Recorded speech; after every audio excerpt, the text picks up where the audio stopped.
కాబట్టి తేషాం కోయతరివ జ్యేష్ఠో రామో రతికరపితు బభూవ భూయో భూతానాం స్వయంభూరివ సమ్మతః సర్వే వేద విధ శూరాః సర్వే లోకహితే రతాః సర్వే జ్ఞానోపసంపన్నాః సర్వే సముదితా గుణైః. చాలా పెద్ద శ్లోకం అండి ఇది. చాలా పెద్ద శ్లోకం, నిజానికి చాలా గొప్ప శ్లోకం ఇది. నాకైతే అనిపిస్తుంది ఈ శ్లోకం నేను అనేక పర్యాయాలు కళాశాలల యందు ఉపన్యాసాలు ఇవ్వడానికి వెళ్ళినప్పుడు నేను ఈ శ్లోకాన్ని ఎక్కువగా ఉదాహరిస్తుంటాను. సర్వే వేద విధః శూరాః. ఒక అధ్యాపకుడు, ఆచార్యుడు, గురువు, మీరే పేరుతో పిలవండి, కించిత్ భేదం, ఒక బోధ చేసేటప్పుడు ఆయన ఉద్దేశ్యం ఏమిటి అంటే అది అందుకోవాలి ఎదురుగుండా ఉన్న వాళ్ళకి తప్ప. ఇప్పుడు నేనే శ్రీరామాయణం మీద 4 మాటలు చెప్పడానికి వచ్చాను. నా ఉద్దేశ్యం ఏమిటి? నాకు తెలుసున్నది అన్నది ఏదైనా ఉంటే మీ అందరితో దాన్ని పంచుకోవాలి అన్నది నా ఉద్దేశ్యం. నాకు తెలుసునని కానీ మీకు తెలియదని కానీ కూర్చున్నవాడని మాత్రం కాదు.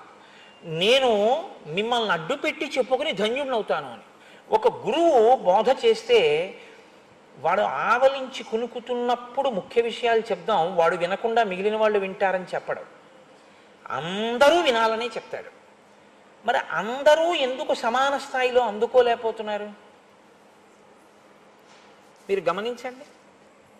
అంటే గురువు యొక్క హృదయాన్ని, దానికే ఈ రెండిటికి మధ్యలో వచ్చే మాటని శాస్త్రం ఏమందంటే శ్రద్ధ అని పిలిచింది. మా గురువుగారు మాట్లాడుతున్నప్పుడు నేను వినకపోతే, నా దృష్టి ఇతర విషయముల వైపుకి వెళ్ళిపోతే, నేను నా జీవితంలో అత్యంత ప్రయోజనకరమైనటువంటి విషయాన్ని పోగొట్టేసుకుంటాను. కాబట్టి వినడం తప్ప, శృణ్వం తపః భద్రం కర్ణేభి శృణయామ దేవాః అంటాం. మా చెవులు భద్రముగా ఉండుగాక, ఎప్పుడూ ఈ మాటలను వినుగాక.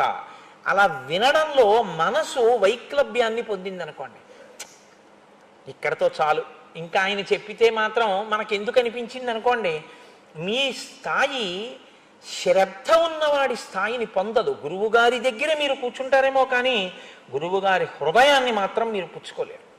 అందుకే శృంగగిరి పీఠాన్ని అధివసించినటువంటి చంద్రశేఖర భారతీ స్వామి వారు మాట చెప్తుండేవారు, మమ్మల్ని జగద్గురువు అని ఎందుకు పిలుస్తారో తెలుసా? మేము ఈ జగత్తంతా వెళ్ళి అందరికీ బోధ చేస్తామని కాదు. నేను ఇక్కడ ఉండి మాట్లాడుతుంటే నా మాటని పట్టుకుని తన అనుష్ఠానాన్ని దిద్దుకుని నా మీద నమ్మకంతో, నా మాట మీద నమ్మకంతో తనని తాను దిద్దుకుని నేను చెప్పిన మాటలో ఆ బాటలో నడిచిన వాడెవడో వాడు నాకు శిష్యుడు. ఎప్పుడూ నా పక్కనే ఉన్నా నా మాట మీద లక్ష్యం లేనివాడు, నేను చెప్పిన దాని మీద నమ్మకం లేనివాడు నా పక్కనే ఉన్నా వాడు నాకు శిష్యుడు కాలేడు. వాడు కాకూడదని నేను అనలేదు, వాడు కాలేకపోయాడు. ఎందుకంటే మధ్యలో శ్రద్ధ అడ్డొచ్చింది. ఇంకోటి ఇక్కడ లేడు. చంద్రశేఖర భారతీ స్వామిని నేను ఆయన శరీరంతో ఉండగా దర్శించలేదు. అనేక పర్యాయాలు చంద్రశేఖర భారతీ స్వామి వారు చెప్పిన మాటల్ని నేను వాడుతూ ఉంటాను.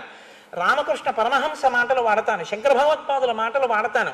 వాడుతున్నాను అంటే నేను శంకరుని చూశానా, నేను చంద్రశేఖర పరమాచార్య స్వామి వారిని చూశానా, నేను చంద్రశేఖర భారతీ స్వామిని చూశానా?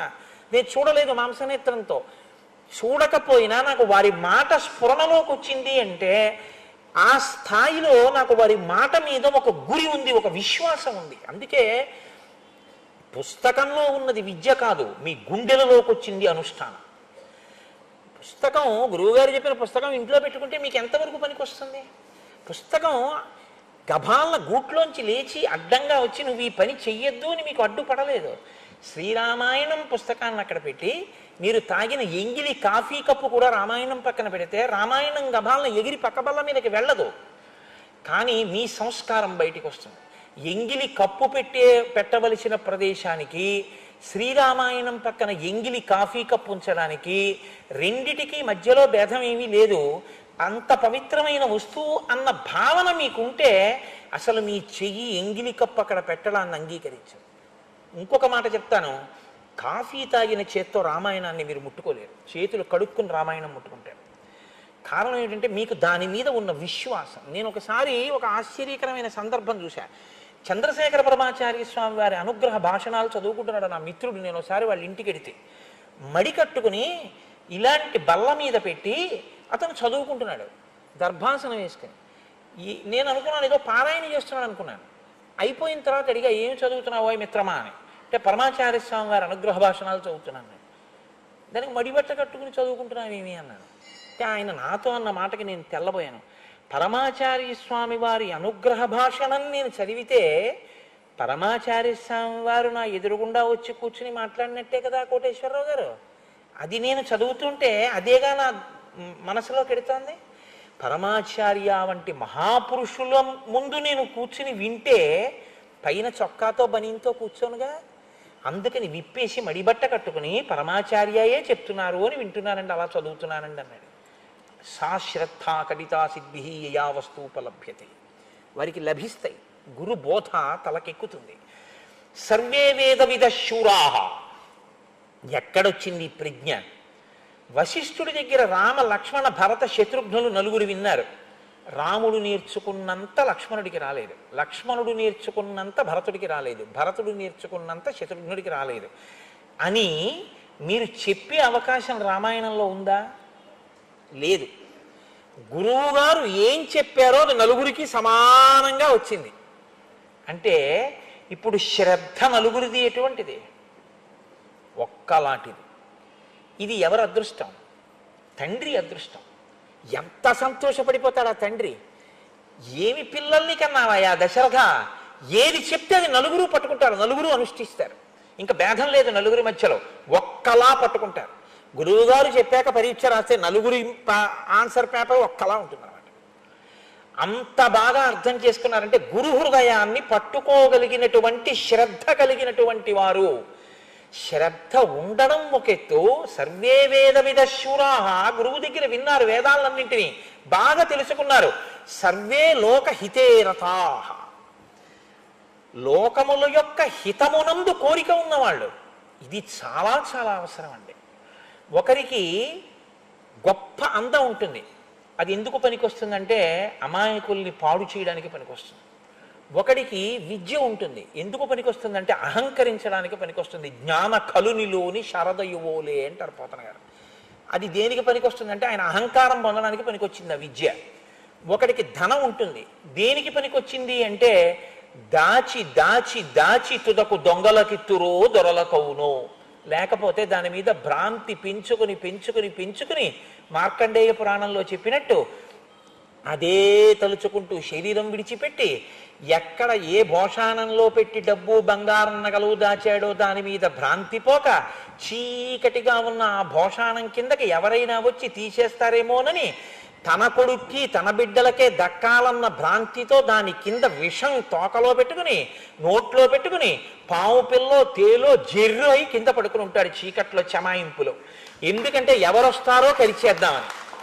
తీరా వచ్చి కొడుకు తీస్తూ ఉంటాడు, ఎవరో తీసేస్తున్నారు, అమ్మో ఖర్చు పెట్టేస్తున్నాడు, పాడు చేసేస్తున్నాడు, వెళ్ళి కుట్టబోతాడు.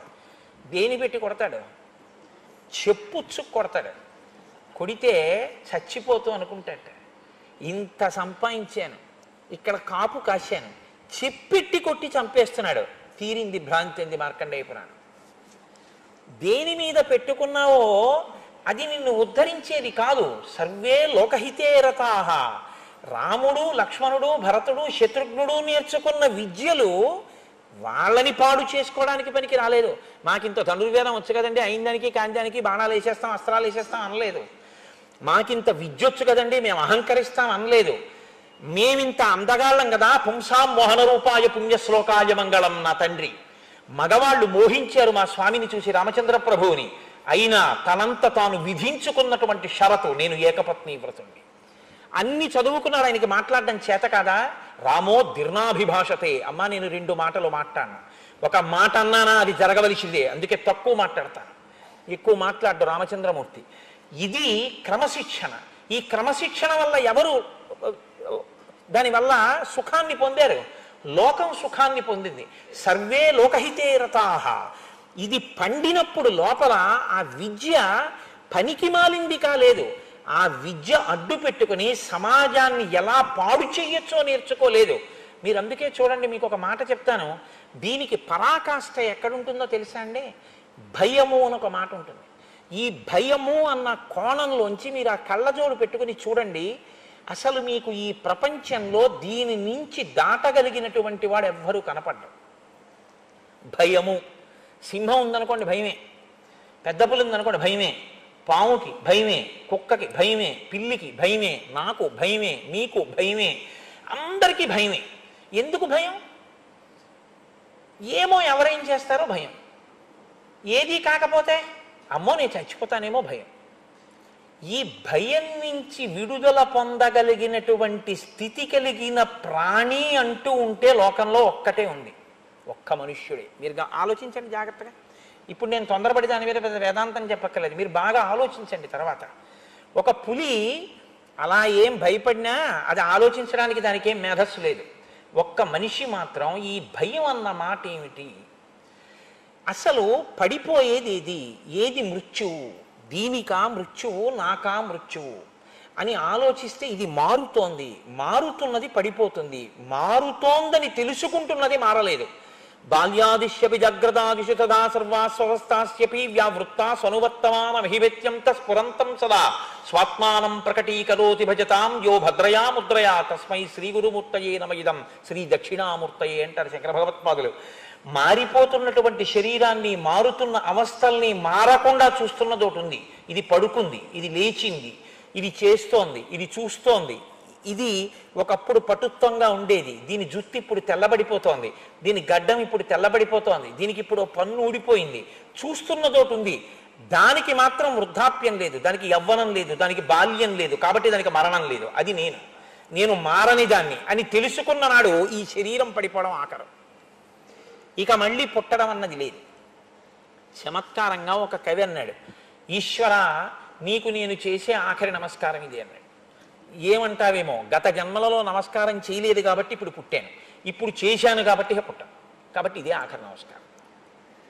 కాబట్టి ఆ ప్రజ్ఞ భాషించడం, సర్వే లోకహితే రతాః, తాను భయము నుంచి తప్పుకోవాలి, ఇతర ప్రాణులను నిష్కారణమైన భయమునకు గురి చెయ్యకూడదు. మీరు బాగా జ్ఞాపకం పెట్టుకోండి ఒక విషయాన్ని, మిమ్మల్ని తీసుకెళ్ళి ఎన్ని సుఖకరమైన వస్తువుల మధ్య కూర్చోపెట్టినా శాంతి అన్న మాట మీ మనసులో లేకపోతే మీకు అవి సుఖమును ఇయ్యజాలవు. బాగా విచారణ చేయండి నేను అన్నమాట.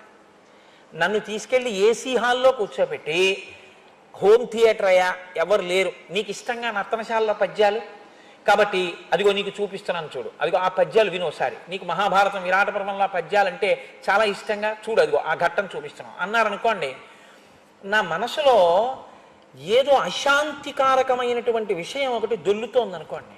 ఇప్పుడు నాకు ఆ నర్తనశాల చూస్తున్నా, ఏసీ థియేటర్లో ఉన్నా నాకు చెమటే పడుతూ ఉంటుంది.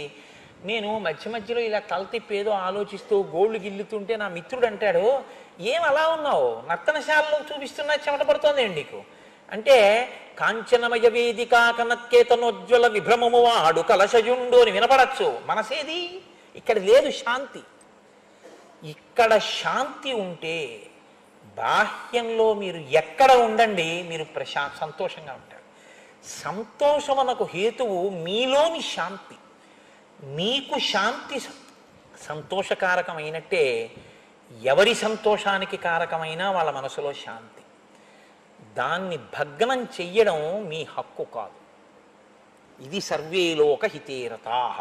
ఇదొక్కటి మీరు తెలుసుకుంటే చాలు. వ్యాసుడు సమస్త వాంగ్మయాన్ని నిర్మించాడు. శిష్యులు అన్నారు, అష్టాదశ పురాణాలు, ఇన్ని గ్రంథాలు, ఇన్ని వ్యాఖ్యానాలు, బ్రహ్మసూత్రాలు, భాగవతం ఏం చదవం, వీటన్నింటి సారాంశం 2 శ్లోకాల్లో చెప్తారా అని అడిగారు. వ్యాసుడు అన్నాడు, దానికి 2 శ్లోకాలు ఎందుకు, మళ్ళీ సారాంశం చెప్పేదానికి ఒక్క పాదంలో చెప్తాను బాగా వినండి అన్నాడు. ఏమిటో తెలుసా సారాంశం అంతా? సమస్త వాంగ్మయానికి కూడాను పరులకు ఉపకారము చెయ్యడమే ధర్మం, పరులను పీడించడమే అధర్మం. అదే ఈ సమస్త వాంగ్మయానికి కూడా సారాంశం. అదొక్కటి తెలుసుకోండి చాలన్నాడు. అదే వేద ధర్మం కూడా అయినప్పుడు మీరు ఇతరుల శాంతికి భంగము కాని రీతిలో ప్రవర్తించడం అలవాటైతే అది ఎక్కడి నుంచి రావాలి? గురుబోధ జీర్ణం అవ్వాలి లోపల. ఎప్పుడూ గురువుగారు పక్కన ఉండరు. ఏది పక్కన ఉంటుంది? లోపలికి వెళ్ళినటువంటి గురువాక్యం మీకు తోడుగా ఉంటుంది. మా గురువుగారు ఇలా చెప్పారు, నేను అలాగే ప్రవర్తిస్తాను. ఈ గురువాక్యం మిమ్మల్ని ఎప్పుడు నిలబెడుతూ ఉండాలి. అందుకే తల్లిదండ్రులు గొప్పవారా గురువు గొప్పవాడా అంటే గురువే గొప్పవాడు.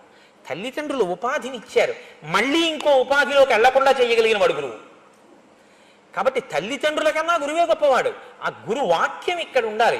అస్తమానం వశిష్ఠుడు పక్కన ఉన్నాడండి రాముడికి, అస్తమానం విశ్వామిత్రుడు పక్కన ఉన్నాడా? ఎవరు పక్కన ఉన్నారని ధర్మం పాటించాడు, ఎవరు పక్కనున్నారని రాముడయ్యాడు, అందరికీ సంతోషం కల్పించగలిగాడు. అంటే గురువాక్యాన్ని లోపల పెట్టుకున్నాడు, అందరి శాంతికి తాను కారకమై అందరూ సంతోషించడానికి తాను హేతువయ్యాడు. ఇది నువ్వు కావాలని చెప్పడం రామాయణం తప్ప రాముడికి సర్టిఫికెట్ ఇవ్వడానికి నువ్వు రామాయణం చెప్పవు. నీ సర్టిఫికెట్ రాముడికి అక్కర్లేదు. ఇప్పుడు నువ్వు కొత్తగా ఇవాళ ఓ సర్టిఫికెట్ రాసి రాముడికి ఇవ్వక్కర్లేదు. ఇప్పుడు మీరు కొత్తగా రామాయణంలో రాముడు గొప్పవాడని తెలుసుకోవలసిన అవసరము మీకు లేదు. రామాయణం దేనికి వింటాం, దేనికి చదువుతా అంటే రాముడు సర్వలోకహితే రతాహ ఎలాగా అన్నది అర్థమైతే నువ్వు నీ గురువు దగ్గర అలా ఉండాలి, నువ్వు సమాజంలో అలా నడువడి అటువంటి నడవడితో నువ్వు ఉండాలి. ఇది నీకు రావడానికి రామాయణం. అందుకని పర్వతాలున్నంత వరకు, నదులు ప్రవహించినంత వరకు రామాయణం చెప్పబడుతూనే ఉంటుంది. రామాయణం చెప్పబడినంత కాలం మానవత్వం బతికే ఉంటుందన్నాడు. కాబట్టి సర్వే వేద విదశూరాహ సర్వే లోకహితే రతాహ సర్వే జ్ఞానోపసంపన్నాహ, అందరూ జ్ఞానాన్ని పొందారు. అలా ఎలా పొందారు అంటే మీకు చెప్పే, అందరిది ఒకటే శ్రద్ధ. ఒకానొకప్పుడు ప్రజాపతి ఇద్దరు శిష్యుల్ని కూర్చోబెట్టుకున్నాడు, విరోచనుడు ఇంద్రుడు. కూర్చోబెట్టుకుని పాఠం చెప్పాడు ఆయన. కొంతవరకు విన్నాడు విరోచనుడు, చాలు శరీరంతో మనం పొందవలసినటువంటి సుఖశాంతులు భోగభాగ్యాలు వీటి గురించి విన్నాను, ఇంకా ఆత్మ గొడవ మనకెందుకని చెప్పేసి ఇంక అక్కడి నుంచే వినడం మానేశాడు ఆయన శ్రద్ధతో. ఆయన ఏ స్థాయిని పొందాడు? అన్నీ విన్న దేవేంద్రుడు ఏ స్థాయిని పొందాడు?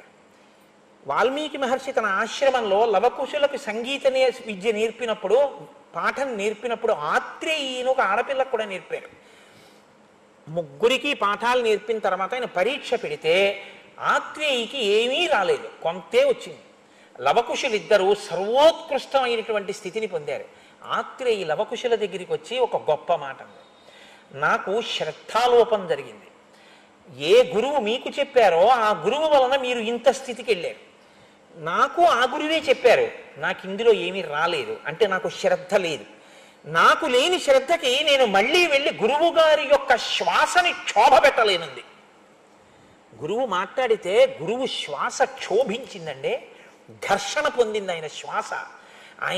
అందుకే సరి అయిన శిష్యుడు దొరికితే గురువు ఏమంటాడో తెలుసా అండి? నా శ్వాస ధన్యత పొందిందంటాడు. నా శ్వాస ధన్యత పొందిందంటే నా ఊపిరి వాక్ అయింది. వాక్ అయినప్పుడు నా ఉరప్పంజరం వ్యాకోచించి సంకోచించినప్పుడు మాట్లాడి మాట్లాడి చెమట పట్టి ఇదంతా నొప్పి చేసింది. నొప్పి చేస్తే చేసింది కానీ నా ఊపిరి కష్టపడితే పడింది. కానీ ఒక్క శిష్యుడు నా హృదయాన్ని అందిపుచ్చుకున్నాడు, వాడి జీవితం మార్చుకున్నాడు. చాలు, నా శ్వాస ధన్యత పొందిందంటాడు. చాలా పెద్ద మాటలండి గురు శిష్యుల మధ్య. ఆత్రేయి అంది, నేను అగస్త్య మహర్షిని ఆశ్రయించి ఈసారి జాగ్రత్తగా నేర్చుకుంటాను. శ్రద్ధ మధ్యలో నాకు అందుకే తరచూ అనిపిస్తుంది, పిల్లలు వినవలసినటువంటిది శ్రీరామాయణం. ఎక్కడ చదువులో తేడా వస్తుందో, అందరూ చదువుకున్నా ఒకడు ఐఏఎస్ ఎందుకు అవుతున్నాడో, ఇంకొకడు ఎందుకు ప్యూన్ అవుతున్నాడో రామాయణం చెప్తుంది ఆ రహస్యాన్ని. అది చెప్పకుండా పాఠం చెప్పించడానికి మీరు పంపించి ఉపయోగం ఏముంది? సర్వే వేద విదశూరాః సర్వే లోకహితే రతాః సర్వే జ్ఞానోపసంపన్నాః సర్వే సముదితా గుణైః, గుణములుగా ప్రకాశించాయి. ఎంత గొప్ప మాట అండి! గురువుగారి మాట నిరంతరము జ్ఞాపకంలోకి వస్తోంది. జ్ఞాపకంలోకి రావడం వల్ల ఆ పని చేసేటప్పుడు మా గురువుగారు ఇలా చెప్పారు కాబట్టి నేను ఇలాగే చెయ్యాలని అంత జాగ్రత్తగాను చేస్తున్నాడు. ఇప్పుడు అందరూ సంతోషిస్తున్నారు, అబ్బబ్బా ఎంత మంచివాడండి ఎంత మంచివాడండి అంటున్నారు. ఇప్పుడు ఆ గుణం ప్రకాశించడానికి కారణం ఏమిటి? నేర్చుకున్నది అనుష్ఠానంలో, నిత్య జీవితంలో, ప్రవర్తనలో, నడవడిలో ప్రకాశిస్తోంది. అది కనపడుతోంది, తెలుస్తోంది. రంతిదేవుడికి నేర్పారు. రంతిదేవుడు ధర్మం గురించి నేర్చుకున్నాడు, పరోపకారం గురించి నేర్చుకున్నాడు. చిట్ట చివర ఆయన చేసిన ఉపకారానికి, ఇప్పుడు నేను రంతిదేవోపాఖ్యానం అంతా ఎక్కడ చెప్తాను, ఈశ్వరుడే ప్రత్యక్షమై నీకేం కావాలని అడిగాడు. ఆయన ఏం వరం అడిగాడో తెలుసా అండి? ఈ చరాచర జగత్తులో ఉండేటటువంటి సర్వభూతముల యొక్క కష్టాన్ని నేను భరించగలిగినటువంటి అదృష్టాన్ని నాకు ఇమ్మని అడిగాడు. ఇది పరోపకారం. ఆయనకి జీర్ణమైంది. ఒకడికి ఉపకారం చేసి ఒకటి కష్టాన్ని తాను పుచ్చుకుంటే వాడు పొందే తృప్తి తనకు అర్థమైంది. ఇది మనం అనుకరిస్తామంటే ఎలా కుదురుతుందండి? కుదరదు. జీర్ణం కావాలి. ఇది ఈ జీర్ణం అయ్యేటటువంటి స్థితి, గుణములుగా ప్రకాశించగలిగినటువంటి స్థితి, ఇది సర్వే సముదితా గుణై. శరణాగతి అంటే ఏమిటో, ఆర్తితో వచ్చి నిన్ను నేను చేరాను రక్షించు అని అడిగితే ఒక క్షత్రియుడు ఎలా ప్రవర్తించాలో నేర్పాడు వశిష్ఠుడు, నేర్పాడు విశ్వామిత్రుడు. చిట్ట చివర విభీషణుడే వచ్చాడు. తన భార్యను ఎత్తుకుపోయిన వాడి తమ్ముడు ఆకాశంలో నించున్నాడు. ఎవ్వరూ వద్దన్నారు. రాముడు అన్నాడు, ఒక బోయవాడికి ఒక పక్షి ఆశ్రయం ఇచ్చింది, క్షత్రియుణ్ణి నేనంతటి వాణ్ణి చేసి తీరాలి, విభీషణుడికి ఆశ్రయం ఇస్తున్నానన్నాడు. ఇప్పుడు రామచంద్రమూర్తి యొక్క గుణం ప్రకాశించిందంటే కారణం వెనకాతల గురువు గారి యొక్క బోధ జీర్ణమై లోపల ఉండిపోయింది. అలాగా అది లోపల ఉండిపోయింది కాబట్టి గుణములుగా ప్రకాశించింది. అలా కాకుండా సుచీంద్రంలో ధర్మరాజు గారు అంటారు, మీరు సుచీంద్రం క్షేత్రానికి వెడితే ధర్మరాజు గారి విగ్రహం ఉంటుంది, ఓ చీపురు పుల్ల మీకు ఇచ్చి ఆయన చెవిలో పెట్టండి అంటారు. అది ఎందుకండి బాబు, ధర్మరాజు గారి చెవిలో చీపురు పుల్ల పెట్టడం ఎందుకన్నారు అనుకోండి, మీరు పెట్టండి పర్వాలేదంటారు.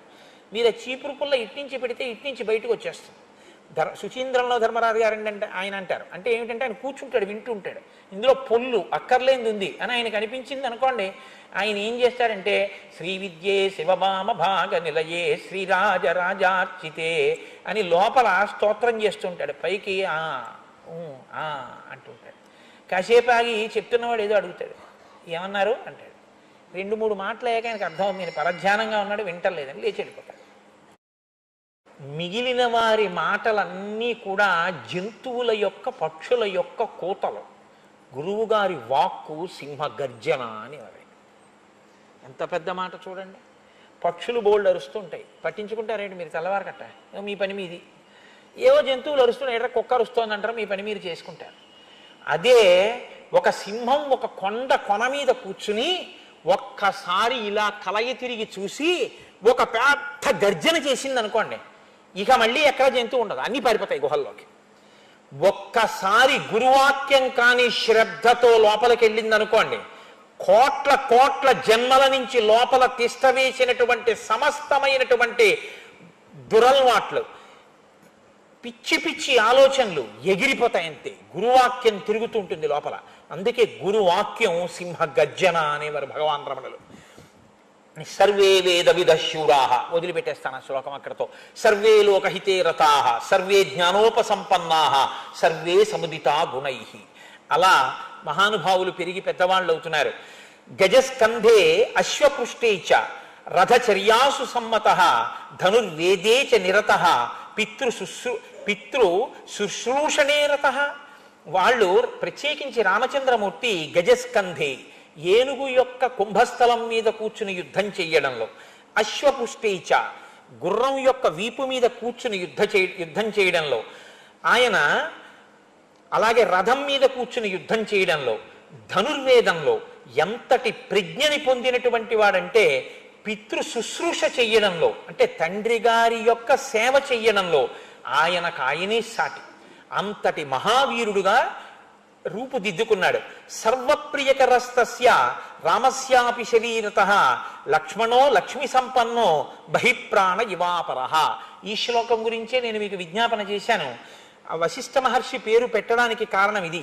సర్వప్రియకరస్తస్య, రామచంద్రమూర్తి ఎప్పుడూ అందరికీ రమ్యమైనటువంటి మూర్తిగానే కనపడేవాడు. కానీ లక్ష్మణమూర్తి మాత్రం రామస్యాపి శరీరతః, ఎప్పుడూ రాముడికి తన శరీరంతో కూడా సేవ చేస్తూ ఉండాలి. లక్ష్మణో లక్ష్మీ సంపన్నో, లక్ష్మణుడు లక్ష్మీ సంపన్నుడు. దేని చేత? ఎప్పుడూ ఆయన రామచంద్రమూర్తి కాళ్ళు పట్టకపోతే, రాముడితో కలిసి అన్నం తినకపోతే అది ఆయనకి భోజనం కాదు.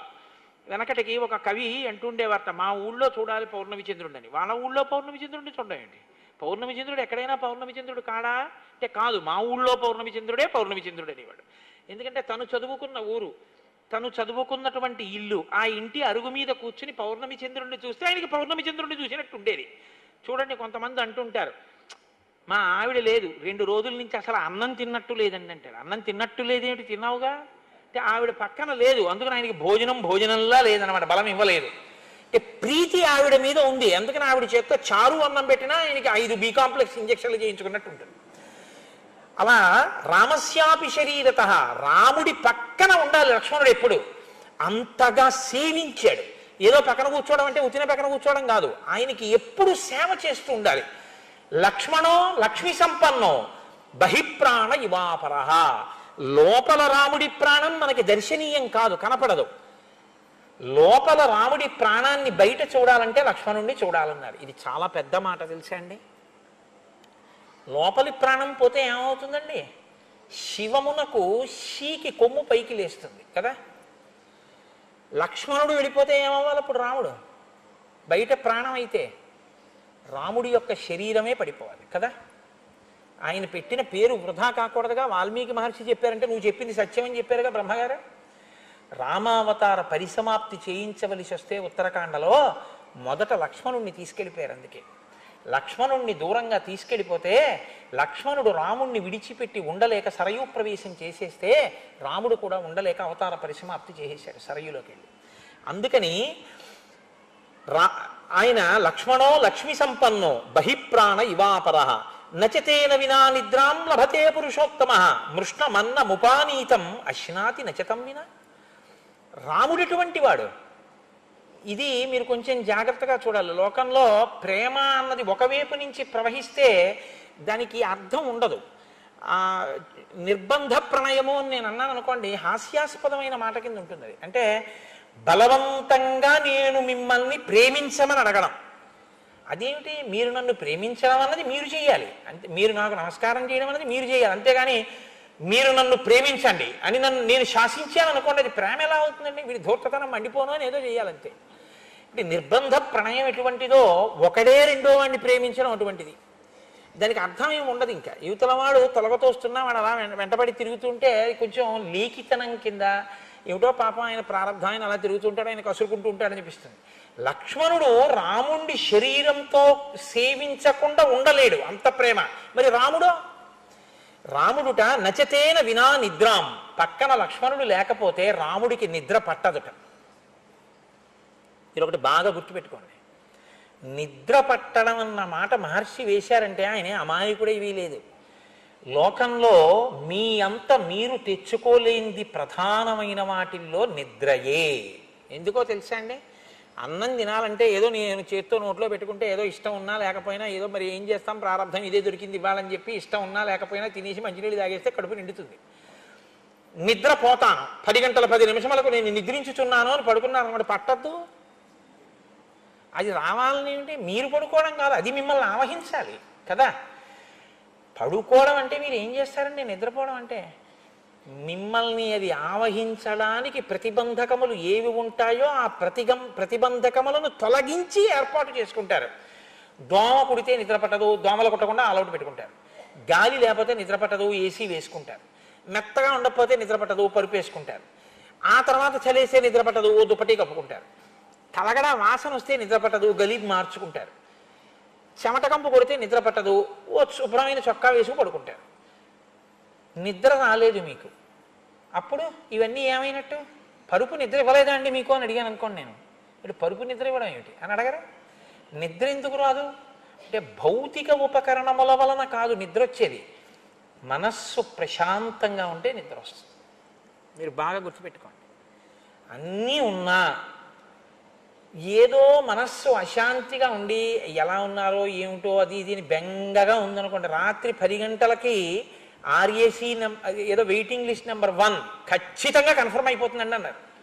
తీరా మీరు మీ అబ్బాయిని రాత్రి 9:30కి తీసుకెళ్ళి, నాన్నగారండి ఎలాగో రిజర్వేషన్ దొరుకుతుంది కదండి, ఎండన పడి వాడు పనులన్నీ చేసుకొచ్చి తల పగిలిపోతుంది, నాన్నగారండి రేపు ఆఫీస్కి వెళ్ళి బోల్డంత పని చేయాలి, రిజర్వేషన్ ఉంది కాబట్టి ఎక్కి పడుకుంటానండి అని వెళ్ళాడు. కన్ఫర్మ్ అవ్వలేదు. జనరల్ కంపార్ట్మెంట్ ఎక్కించారు. వాడు డోర్ దగ్గర నించున్నాడు. పొద్దున్న ఆఫీస్కి వెళ్ళిపోవాలి, ఒంటి కాలు మీద నించున్నాడు. మీరు ఇంటికి వచ్చారు, మీరు నిద్రపోండి నేను చూస్తాను. మీరెందుకు పడుకోరు? వాడు పడుకోపోతే మీ మనస్సు వాని ఎందుంది. వాడు నిద్రపోలేదు, వాడు ఒంటి కాలు మీద నించున్నాడు తలపోటుతో. ఎలా నిద్రపడుతుంది? లేస్తారు, అటు తిరుగుతారు, ఇటు తిరుగుతారు, పిల్లాడు ఎలా ఉన్నాడో ఏమిటో సెల్కి చేస్తారు, అదేమో కవర్డ్ ఏరియాలో లేదంటూ ఉంటుంది. ఏమిటో పిల్లాడు ఎలా ఉన్నాడో పాపం తలపోటున్నాడు, ఎండలో తిరిగాడు, పాపం ఏమిటో నిద్రపోతానన్నాడు, రేపు ఆఫీస్కి వెళ్ళాలి, ఎలా ఉన్నాడు, అదే ధ్యాస తప్ప అటు దొల్లుతారు ఇటు దొల్లుతారు. పక్కనున్నాడు ఏమిటంటే అలా దొల్లుతారు, ఏంటి పడుకోరు ఏంటంటే పడుకోని నిద్ర పట్టట్లేదు లేవే అంటారు, విసుక్కుంటారు. తెల్లవారుతుంది 3ంటికో 4ంటికో అప్పుడు నిద్ర పడుతుంది. తెల్లారి వాడు ఫోన్ చేసి అంటాడు, నాన్నగారండి మీకు తెలుసున్న టీటీఈ గారు ఒక ఆయన కనపడి ఏసీలో ఆయన బెర్త్ ఇచ్చారండి, దాని మీద పడుకుని నిద్రపోయానంటాడు. మీ కళ్ళు ఎర్రబడతాయి కదా. మీకు ఎందుకు నిద్ర పట్టలేదు? మీ మనసుకి శాంతి లేదు. రాముడికి ఎందుకు నిద్ర పట్టదు? లక్ష్మణుడు లేకపోతే, లక్ష్మణుడు పక్కన లేకపోతే శాంతి లేదు. ఎంత గొప్ప శ్లోకాలండి నిజంగా. అంటే ఇప్పుడు రాముడి మనసులో లక్ష్మణుడు ఉన్నాడు, లక్ష్మణుడికి రాముడు ఉన్నాడు. లక్ష్మణుడు సేవించకుండా ఉండలేడు, లక్ష్మణుడి సేవలు అందుకోకుండా రాముడు ఉండలేడు. ఇది వాళ్ళిద్దరి. అందుకే రామ లక్ష్మణులు అంటాం కానీ రాముడి వెనక భరతుడు పుట్టిన రామభరతులు అనం. ఎప్పుడూ పక్కనే ఉంటాడు. భరత శత్రుఘ్నులు కొన్ని మూర్తులు మీకు కనపడరు, కానీ లక్ష్మణుడు మాత్రం ఎప్పుడూ పక్కనే ఉంటాడు. ఆఖరికి కృష్ణకర్ణామృతంలో లీలాశకుడు ఒక ఆశ్చర్యమైనటువంటి, సరే ఇప్పుడు మళ్ళీ అవన్నీ పట్టుకుంటే ఏమయ్యాను కాబట్టి, సర్వప్రియకరస్తస్య రామస్యాపి శరీరతః లక్ష్మణో లక్ష్మి సంపన్నో బహిప్రాణ ఇవాపరః నచతేన వినా నిద్రాం లభతే పురుషోత్తమః మృష్ణమందముపానీతం అశ్నాతి నచితం వినా. అన్నం అక్కడ మధుర పదార్థాలతో ఉన్నప్పటికీ రాముడికి సహించదుట. ఎందుకు సహించదు? లక్ష్మణుడు పక్కన లేడు. లక్ష్మణుడు ఉంటే సంతోషంగా తినేస్తాడు ఏదైనా సరే, పరుపున్నా నిద్రపోడు, ఎందుకని లక్ష్మణుడు పక్కన లేడు. ఇది రాముడి మనసులో లక్ష్మణుడి స్థానం. లక్ష్మణుడి మనసులో రాముడి స్థానం అన్నయ్యతో కలిసి తినేయడం కాదు, అన్నయ్య తింటుంటే చూసి తను తినడం, అన్నయ్యకి పెట్టి తాను తినడం. అన్నయ్య పడుకోవడానికి పక్క వేసి దుప్పటి వేసి అన్నయ్య పడుకుని సంతోషంగా పడుకుంటుంటే మెల్లిమెల్లిగా ఇలా రెప్పలు పడిపోతున్న అన్నయ్య కంటి సౌందర్యాన్ని చూసి కాళ్ళు పడుతూ అన్నయ్య కళ్ళు రెప్పలు ఇలా పడి మెల్లగా నిద్రలోకి జారుకున్న తర్వాత అన్నయ్య నిద్రపోయే వరకు కాళ్ళు పట్టానన్న తృప్తితో నిద్రపోవడం. ఇది వాళ్ళిద్దరు. ఎవరు? ఒక తల్లి బిడ్డలు కారు. వాళ్ళ మధ్య ఏర్పడిన అనుబంధం అది. అంటే ఇద్దరి యొక్క ప్రేమ ఎంత గొప్పదో అన్నదమ్ములంటే చూపిస్తున్నారు.